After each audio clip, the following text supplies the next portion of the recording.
The capital நண்பர்களுக்கு வணக்கம். நான் உங்கள் நிரஞ்சன். தேர்தல் ஆணையத்தின் மீதான நம்பகத்தன்மை நாளுக்கு நாள் மக்கள் மத்தியில கேள்விக்குறியாக்கப்பட்டு வரதை பார்க்க முடியுது.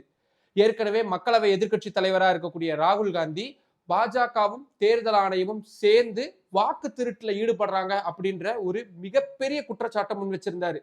அந்த குற்றச்சாட்டுல அவர் என்னென்ன விஷயங்கள்லாம் சொன்னாரு அப்படின்னு நம்மளோட த கேபிட்டல் சேனல்ல 2 வீடியோக்கள் போட்டிருக்கிறோம். அதோட லிங்கை நான் கீழே டிஸ்கிரிப்ஷன்ல கொடுக்குறேன். கண்டிப்பா போய் பாருங்க.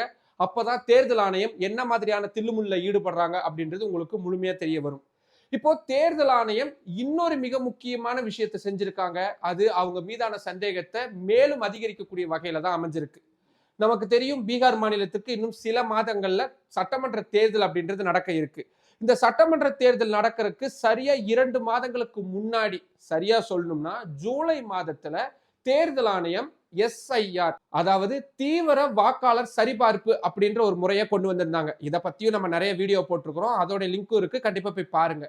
அந்த பீகார் மாநிலத்தில் இருக்கக்கூடிய வாக்காளர் பட்டியலை நாங்க தீவிரமா சரிபார்க்கிறோம் அப்படின்றதா இதோடைய அடிப்படையான விஷயம். என்னென்ன பண்ணுவாங்க, ஏற்கனவே இருக்கக்கூடிய வாக்காளர்களுக்கு 1 மாசம் மட்டும் டைம் கொடுத்திருந்தாங்க. அவங்களுடைய டாக்குமெண்ட்ஸ் எல்லாத்தையும் எலெக்ஷன் கமிஷன்ல கொடுத்து நாங்க பீகார் மாநிலத்துடைய வாக்காளர் தாங்க அப்படின்றது நிரூபிச்சுக்கணும். எப்படி? கிட்டத்தட்ட 8 கோடி பேரு ஒரே மாசத்துல இவங்களுடைய டாக்குமெண்ட்ஸை கொடுத்து இப்படி கிராஸ் வெரிஃபை பண்ணிக்கணும். அப்படி பண்ணாதவங்க வாக்காளர் பட்டியல இருந்து நீக்கப்பட்டுருவாங்க அப்படின்னு சொன்னாங்க. அப்படி பீகார் மாநிலத்திலிருந்து எத்தனை பேரை தெரியுமா இவங்க நீக்கி இருக்கிறாங்க? 65 லட்சம் பேரை வாக்காளர் பட்டியலில் இருந்து நீக்கி இருக்கிறாங்க. சரியா ஆகஸ்ட் 1ஆம் தேதி தேர்தல் ஆணையம் வெளியிட்ட வரைவு வாக்காளர் பட்டியல்ல இந்த விவரங்கள் வெளியாகி இருந்தது. இதுல மிகப்பெரிய சர்ச்சையே மத்திய அரசு கொடுக்கக்கூடிய ஆதார் அடையாள அட்டை, மாநில அரசு கொடுக்கக்கூடிய ரேஷன் அட்டை, தேர்தல் ஆணையம் கொடுக்கக்கூடிய வாக்காளர் அடையாள அட்டை, இது 3யுமே நாங்க ஒரு டாக்குமெண்டா கன்சிடர் பண்ண மாட்டோம். இது போலியா வாங்கப்பட்டிருக்கலாம், அதனால இதெல்லாம் நாங்க எடுத்துக்க மாட்டோம்னு சொல்லியிருந்தாங்க. சுப்ரீம் கோர்ட் அப்பவுமே என்ன சொல்லியிருந்தாங்க? இல்ல இது 3மே ரொம்ப முக்கியமானது, நீங்க தயவு செய்து எடுத்துக்கணும் அப்படின்ற ஒரு அறிவுறுத்தலை கொடுத்திருந்தாங்க. கவனிக்கணும், உத்தரவு போடல, அறிவுறுத்தல் கொடுத்திருந்தாங்க. ஆனா எலெக்ஷன் கமிஷன் என்ன சொல்லிட்டாங்க? இல்லைங்க, அதெல்லாம் முடியவே முடியாது, இந்த 3 டாக்குமெண்ட்ஸை நாங்க எடுத்துக்கவே மாட்டோம் ரொம்ப திட்டவட்டமா சொல்லிட்டாங்க. அப்படி எடுத்துக்காததுனாலதான் 65 லட்சம் பேர் இப்போ நீக்கப்பட்டிருக்கிறாங்க. சரிங்க, இதெல்லாம் நம்ம ஏற்கனவே ஓரளவுக்கு பார்த்த விஷயம்தான். உச்ச நீதிமன்றத்துல வரும் வாரம் இந்த வழக்கு மீண்டும் விசாரணைக்கு வர இருக்கு. அதுக்காக உச்ச நீதிமன்றத்துல ஒரு மிக முக்கியமான அபிடவிட், பிரமாண பத்திரத்தை தாக்கல் செஞ்சிருக்கு எலெக்ஷன் கமிஷன். அதுல என்ன சொல்லியிருக்கிறாங்க? இந்த 65 லட்சம் பேர் நீக்கினாங்கல்ல, அது யார் யார் நீக்கப்பட்டது அப்படின்ற விவரங்களை நாங்க சொல்ல மாட்டோம். அவங்களை ஏன் நீக்கணும் அப்படின்றத நாங்க சொல்ல மாட்டோம். இதை யாருமே நீங்க கேட்க கூடாது, ஏன் சுப்ரீம் கோர்ட் கூட கேட்க கூடாது அப்படின்னு எலெக்ஷன் கமிஷன் சொல்லிட்டாங்க. எனக்கு புரியலைங்க, என்ன நியாயம் இது? இப்போ என்னையோ உங்களையோ வாக்காளர் பட்டியலில் இருந்து நீக்குறாங்க, நம்மளை ஏன் நீக்குறாங்க அப்படின்றத எலெக்ஷன் கமிஷன் சொல்லணும் தானே? அதை சொல்ல மாட்டோம், அது கோர்ட்ல கூட சொல்ல மாட்டோம் அப்படின்னு எலெக்ஷன் கமிஷன் ஏன் சொல்றாங்க? இதுதான் எலெக்ஷன் கமிஷன் மீதான சந்தேகத்தை மேலும் அதிகரிக்கக்கூடிய வகையில மாறி இருக்கு. அதுக்கான காரணம் அவங்க என்ன சொல்றாங்க?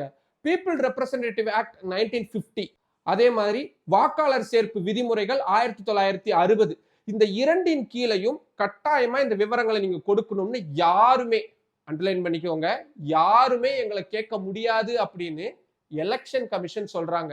இதே மாதிரி பதில இதுக்கு முன்னாடி சுப்ரீம் கோர்ட்ல ஒரு தடவை எலெக்ஷன் கமிஷன் சொல்லியிருந்தாங்க. அது எது தெரியுமா? இந்த தேர்தல் பத்திரங்கள் சம்பந்தமா நிறைய ஒரு முறைகேடுகள் நடக்குது அப்படின்னு நிறைய பிரச்சனைகளா போயிட்டு இருந்துச்சு தெரியுமா?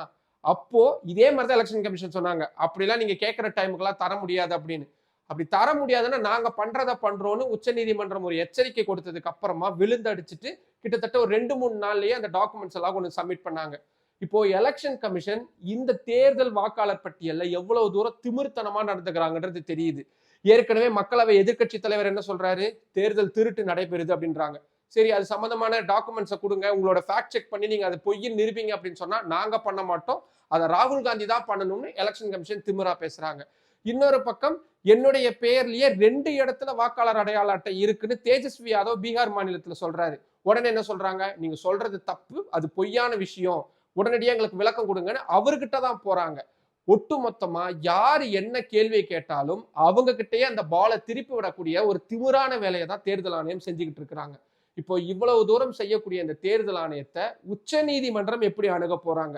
கேட்கக்கூடிய டாக்குமெண்ட்ஸ் எல்லாம் எடுத்துக்க முடியாது, ஆதார் அடையாள அட்டையை எடுத்துக்க மாட்டோம், யார் என்ன சொன்னாலும் நாங்க கேட்க மாட்டோம் அப்படின்னு மீண்டும் மீண்டும் தேர்தல் ஆணையம் சொல்லிக்கிட்டு இருக்கக்கூடிய சூழல்ல எலெக்ஷன் கமிஷனை எப்படி அணுக போகுது உச்சநீதிமன்றம்? ஒருத்தர் தவறா நீக்கப்பட்டார்னு எங்களுக்கு தெரிஞ்சாலும் கூட உங்களுடைய ஒட்டுமொத்த வேலையும் நாங்க ரத்து பண்ணிடுவோம் அப்படின்னு எச்சரிக்கை கொடுத்திருந்தாங்க உச்சநீதிமன்றம். அந்த எச்சரிக்கை வருமா அப்படின்றத நம்ம சுவாரஸ்யமா பார்க்க வேண்டியதா இருக்கு. இதுல இன்னும் தேர்தல் ஆணையத்தின் மீதான சந்தேகங்களை வலுவா கொடுக்கக்கூடிய விஷயங்களை எதிர்கட்சிகள் தொடர்ச்சியா முன் வச்சுட்டு வராங்க.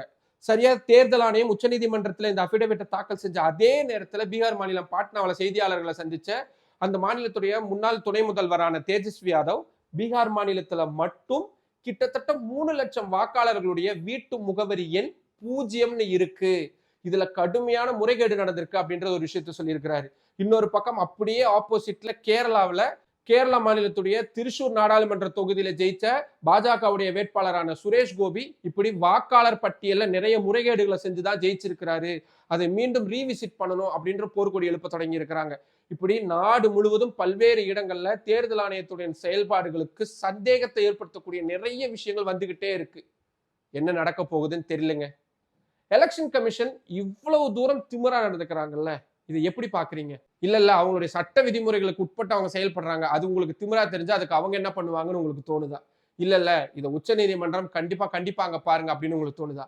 உங்களுக்கு எது தோணுனாலும் அதை கீழே கமெண்ட் பாக்ஸ்ல சொல்லுங்க. மற்றும் ஒரு வீடியோவில் சந்திக்கலாம். நன்றி. நம்மளோட கேபிட்டல் சேனலோட சப்ஸ்கிரைபர் ரேட் அப்படின்றது கொஞ்சம் கொஞ்சமா அதிகரிச்சுட்டு வரதை பார்க்க முடியுது. எனக்கு ரொம்ப சந்தோஷமா இருக்கு. என்னுடைய ஒர்க்கை நீங்க எல்லாருமே ரொம்ப வேலிட் பண்ணியிருக்கீங்க அப்படின்றத இதுல இருந்து புரிஞ்சுக்க முடியுது. ஆனாலும் கூட இன்னும் நான் நிறைய வீடியோக்கள் போடணும், இந்த சம்பந்தமான விஷயங்கள் எல்லாம் தமிழ் மக்கள்கிட்ட போய் சேரணும் அப்படின்னா உங்களுடைய ஆதரவை நான் இன்னும் அதிக அளவில் எதிர்பார்க்கிறேன். நம்ம சேனலை சப்ஸ்கிரைப் பண்ணுங்க, நம்ம வீடியோஸை நிறைய பேருக்கு கொண்டு போய் சேருங்க, லைக் பண்ணுங்க, கமெண்ட் பண்ணுங்க. உங்களுடைய ஆதரவை அதிக அளவில் தாருங்கள். நன்றி.